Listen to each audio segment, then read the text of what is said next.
Welcome to the show. Today I'm going to talk about Daisies, which is, we can see from second run. You can get a good Blu-ray copy of it, filmed by Vera Shaitilova. Yep, obviously I've butchered that name. Yeah, it's the first time I've pronounced any foreign name, I always get to mess with it. Now this is one of the Eastern European satires of the communist rulings films. I had to talk about it because the thing is, they had to hide their message when the film, and sometimes the films get very weird. They're wonderful, but sometimes like, how do you explain them? Why they're wonderful? What's going on with them?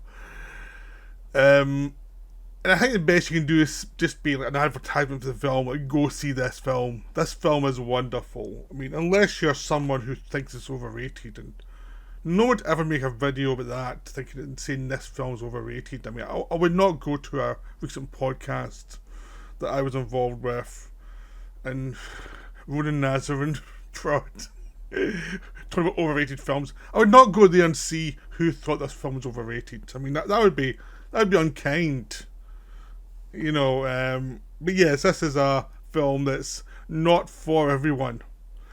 And the big thing about Eastern European films is they're paced very differently from Western films. Western films are plot, with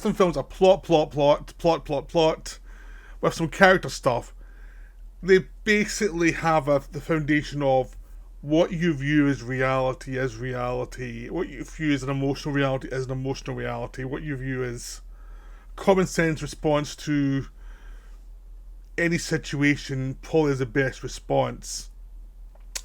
The problem with that attitude is it means you get like 100 years of films that have heroes that are having messages that 20 years down the line look really dubious because they were trying to parrot the morality of the day, and sometimes the morality of the day was a bit dubious. So it's it's kind of odd that way. So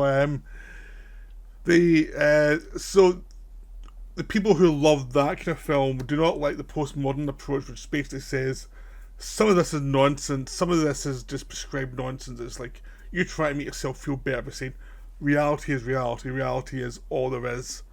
There's no nuance. You can have maybe one level of subtlety below the surface, but that's about it. That's as far as you can go. You can't just come out and say, like, the society is a variety of constructs made by human beings who are trying to convince themselves of a reality to make their lives easier. That everything's kind of fictional. Everything's really a fiction created by human beings. When you get beyond the basic survival mechanisms, I mean, there's basic survival mechanisms that a lot of people who are much more plot say these basic survival mechanisms is the main point of any film. Survival narrative, things like that. That's the main point. That's why the American cinema has been dominated by like action movies. So there's this interpretation of that's the main point of humanity, survival, which is like having children, putting your race forward, creating a bigger society, a healthy society, which is good in theory, but it's bad in practice because human beings are very corruptible, and they can adapt to almost any philosophy and say it's a healthy philosophy. Which is why you need the postmodernism scene. Some of this is absurd, some of this is ridiculous, some of our attitudes are ridiculous. And basically, you have the issue where the people who are on this thing of just have a basic narrative think this stuff's pretentious nonsense and it's dangerous. And on the other side, you have people making these films sometimes who are a bit high in their own supply and are oblivious to the reality of basically survival mode. When the fact is, you need both to have a healthy humanity. You need something that says go out and create something that's sustainable, but you also need the other side saying, yeah, but these are traps you're creating for yourself that are dangerous for humanity, so you should be careful. You should be really careful about all this stuff. So it becomes this situation where both sides kind of fight each other for dominance of the arts, when both sides are needed, but they always see the other side as corrupting and destroying what this art form should be. And, in a healthy society, there is absurdity, there is insanity, there are terrible leaders. Just look at the world just now, and you also have a need for absurdity. You have a need for, on the American end, Dr. Strangelove, and on like the Eastern European end, when they're actually underneath like totalitarian rule, for them to get out these messages through subtle ways by using postmodernism as a way to say, look, these are the constraints we're under, and these are the psychological problems of this society, and these are the dominating aspects of society that's very difficult. There's that thing that you kind of have to have both, and it depends on what society you're in, what's easier. I mean, like, no one really wants to be in a totalitarian society, really. They really don't. But it happens a lot. It happens, and people just think that their point of view is right, and they'll steamroll over everyone else. It's happened based in Eastern Europe and Russia for 70, 80 years, even though it's gotten better. You look at modern Russia, you can't say it's really gotten that better, much better with Putin in charge and trying to bring back all the old countries that used to be under Soviet control back into his system. It's something that's still getting sorted out as I make this video, so it's a tricky situation. So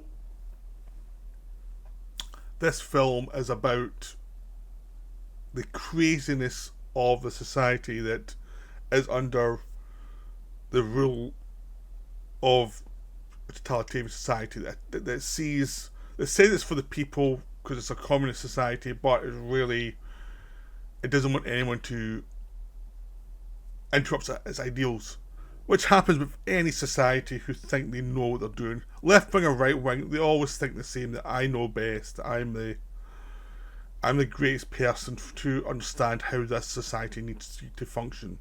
I am the man who will, or the woman who will make it better.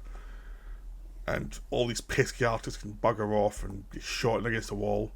So you had to be subtle, otherwise you're going to get shot or you're never going to be allowed to be in another film. So, and even when you thought you were subtle, sometimes you're going to lose your career anyway, because that's just people are petty and jealous. So Daisies is basically a film about two silly girls who are going through an absurdist romp through their society, where they don't take anything seriously, where they're seducing these older men, getting food off them and then leaving them in train and disappearing, just conning people, are absurd with each other, and are absurd about the idea of friendship, the idea of ties, human ties, the idea of logical conclusions to anything. Everything's absurdist, everything's silly, which is an extreme version of a reaction to society where everything means something. Everything has to mean something in a kind of totalitarian society. Everything needs to mean something logical. What does it mean? What does it not mean? Here's a film. It's like, none of this means anything. Everything's silly.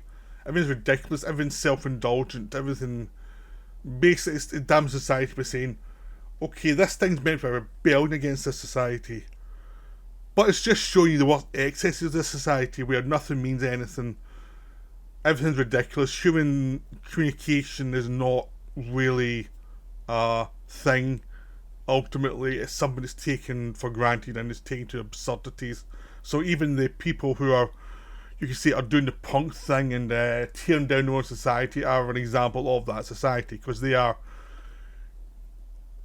following the survival rules I mentioned earlier. We get them over a normal society, but they're taken to an extreme, they're taken to absurdities, and taking this survival thing to its far end of absurdity.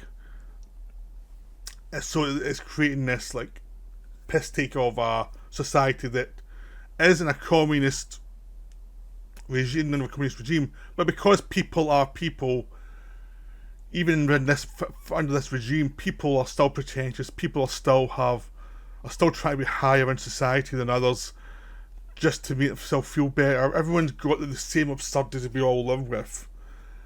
Which is why you need something like this, not just to hero worship the punk attitude, but also to criticise what the actual narrative is in the first place, so you can see there's a narrative below the narrative, and there's meanings below meanings that if you want to invest in it, there actually it is there. So it's a film about that kind of dysfunction and disjunction. There's also the idea about women in the society, and society doesn't care about women, how they're rebelling against that society by being silly, by not following the rules of just be maternal, just get knocked up and have a family, just do the polite thing. It's nothing to do with that. They're not going to follow that kind of ideal. So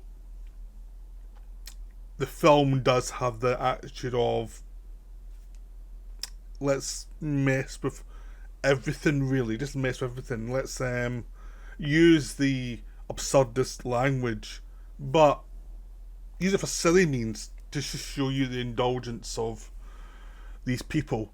This is the film that Fear and Loathing in Las Vegas wanted to be. Fear and Loathing in Las Vegas wanted to be a film about indulgence as a rebellion against a state society, and showing it through people who are also indulgent. But it never got the novel, where the novel was light and the film was very heavy. And this Daisies is like the best example of how you do this kind of material, where it is light, does feel light, but there's a lot below the surface that you can interpret. I mean, what I'm offering is my interpretation. There are plenty of other interpretations you can make this film, and go and try and find other videos about this film, and because there's other interpretations you can find, and they would be just as valid as mine. You know, there's a lot there. That's one of the reasons why a really good subversive, like postmodern film, can have a lot there. It can have meaning there that has layers that can teach you a lot about society, how society functions. It's just a lot of the time, one of the problems with like postmodernism generally is it's very smug. A lot of people say I've pointed this out and that's as far as I'm going to go, and I'm being smug and give me the award. It doesn't really have a lot of time it doesn't have that kind of rabid nastiness it needs to actually go full on.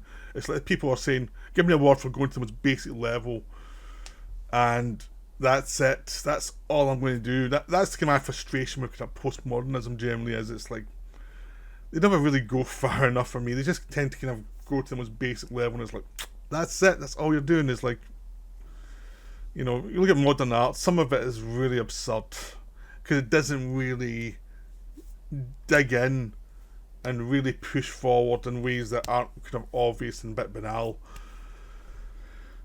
Daisies, on the other hand, is much better. Daisies actually has an attitude. It has a changing palette throughout the film, and it does have a lot to say. And it does have the idea of being a feminist film that also can be critical of the actions of women in these societies as well. So it doesn't have to be like hero worshipping. And that's the problem with a lot of films in the Western mode or the Eastern mode. It's just human beings can be smug. Human beings can be smug, which is one of the things that leads to the totalitarian thing is, don't you dare criticise me, don't you dare find me funny, do not find me absurd. And it's just ridiculous. So Daisies is wonderful. I'd highly recommend. I don't want to go any further. As you probably noticed, I've tried not to explain much of the film because you have to see the film for yourself. All I've told you is it's about two women in an absurd situation. That's it. Go see the film. It's wonderful. Right, that's me for now. Right, bye.